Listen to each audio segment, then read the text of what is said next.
ఉత్తరప్రదేశ్ అంబేద్కర్ నగర్ జిల్లాలోని మిరాన్పూర్లో అనూహ్య ఘటన కలకలం రేపింది. ఒక ప్రభుత్వ క్వార్టర్లో అక్షరాల 22 లక్షల విలువైన పాత నోట్ల కట్టలు లభ్యం కావడం రాష్ట్ర వ్యాప్తంగా సంచలనం సృష్టిస్తుంది. ఈ ఘటన వెనుక దాగి ఉన్న విస్తుపోయే రహస్యం స్థానికంగానే కాదు, సోషల్ మీడియాలోనూ పెద్ద ఎత్తున చర్చకు దారితీసింది. కథ 10 ఏళ్ల నాటిది.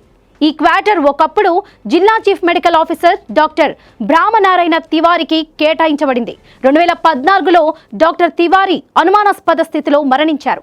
అప్పటి నుండి ఆయన నివసించిన ఈ క్వార్టర్ మూసివేయబడింది. దశాబ్ద కాలంగా నిరుపయోగంగా ఉన్న ఈ భవనానికి ఇటీవలే మరమ్మతులు చేపట్టాలని అధికారులు నిర్ణయించారు. మరమ్మతుల కోసం అధికారులు క్వార్టర్ తలుపులు తెరిచి లోపలికి వెళ్ళగా ఊహించని దృశ్యం వారికి దిగ్భ్రాంతిని గురిచేసింది. గదిలో కట్టలుగా పడి ఉన్న డబ్బు చూసి అధికారులు అవాక్కయ్యారు. అది మామూలు డబ్బు కాదు, మొత్తం 22 లక్షల విలువైన 1500 నోట్లతో నిండి ఉంది. అంటే 2016లో ప్రధానమంత్రి నరేంద్ర మోదీ పెద్ద నోట్ల రద్దు డిమానిటైజేషన్ను ప్రకటించిన తర్వాత చెల్లుబాటు కాకుండా పోయిన నోట్లు. ఈ డబ్బు గత 9 ఏళ్లుగా ఈ గదిలోనే నిరుపయోగంగా మరుగున పడి ఉంది. ఇంత పెద్ద మొత్తంలో రద్దు చేయబడిన నోట్లు ఒక ప్రభుత్వ అధికారి క్వార్టర్లో లభ్యం కావడం తీవ్ర చర్చకు దారితీసింది. ఈ ఘటనకు సంబంధించిన వీడియో సోషల్ మీడియాలో క్షణాల్లో వైరల్ అయింది. నెటిజన్లు రకరకాల ప్రశ్నలు లేవనెత్తుతున్నారు. డాక్టర్ తివారీ మరణానికి ఈ డబ్బుకు ఏమైనా సంబంధం ఉందా? అసలు ఈ డబ్బు ఎవరిది?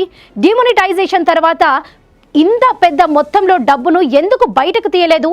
ఇది అక్రమంగా సంపాదించిన ధనమా? ఈ డబ్బును దాచిపెట్టడం వెనుక ఉన్న ఉద్దేశం ఏమిటి?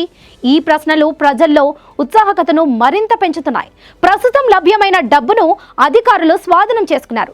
ఈ ఘటనపై సమగ్ర విచారణ అనివార్యం. డాక్టర్ బ్రహ్మనారాయణ తివారీ మరణం, ఆయన ఆర్థిక లావాదేవీలు, ఈ డబ్బు మూలంపై అధికారులు దృష్టి సారించనున్నారు.